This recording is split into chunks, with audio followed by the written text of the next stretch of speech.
Hiya Chris, super session up at the range last night. Just a quick recap on the work we did. When we looked at it from face on, we could see that during the takeaway we tend to roll the wrists under a little bit, so we need to quieten the first move down, so it tends to be a touch wristy there. And then at the top of the backswing we lack a little bit of leverage. But having said that, as you start down, you down cock the club nicely, so you can see now as you get into about P6 you've now got a good amount of wrist hinge here that can be unloaded into the back of the ball. So albeit not ideal going back, you do resurrect that on the way down. You're in a really good position to go from there. Now what we should start to see during the downswing or during the impact area is, as we see here with Grant Waite, we're going to see from a slightly different angle, we're going to see the right knee return to its address flex and then never flex more than that coming through. You can see from about here now it's just a move forward, the right knee doesn't shoot out, and as a result the club continues from the inside, hitting out, and then can turn the corner properly in the through swing. What we see from face on with yourself, and unfortunately the down the line footage didn't come out on this one, but what we can illustrate is that the right knee starts to move forward but then now starts to flex more. The right knee kicks in too much.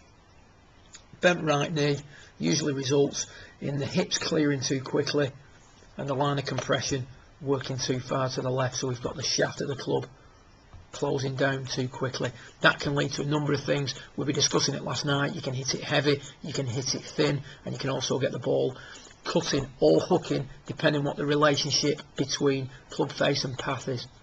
So what we've got to do is look at ways of quietening that down, look at ways of regulating that. The way we regulate that is by continuing to move the hips forward and getting the legs to straighten up through impact, like we see with Grant Waite here from down the line. So what we did was took the time to talk about straightening the right leg, keeping it straight throughout the swing. So we're trying to create this sort of position by using the straight right leg drill. Once the right leg's straight, the idea is to try and keep it straight throughout the backswing and downswing. You can see as you come into the golf ball now, we're a little bit underneath it at that point. We've maybe not returned to flexion early enough. You can see the line down your right shoulder. Shoulder's still a little bit shut off as you're getting down to about P6. Whereas what we see with Grant Waite, if we take him back to the same position, is we see that he's returned the shoulders more back to where they were at address. Consequently, the club's a little bit more in line with his hands rather than lost in behind you here, which is one of the reasons the golf ball's starting so far right, but we can progress with that as we go. The good thing here now, through impact, the right leg stays straight, much quieter through the hitting area, much better control on the club face, and then from there we've just got to keep the hands quieter. We've got to learn how to quieten the hands on the way through. And you can see the super finish with that right leg looking straighter as per Grant Waite.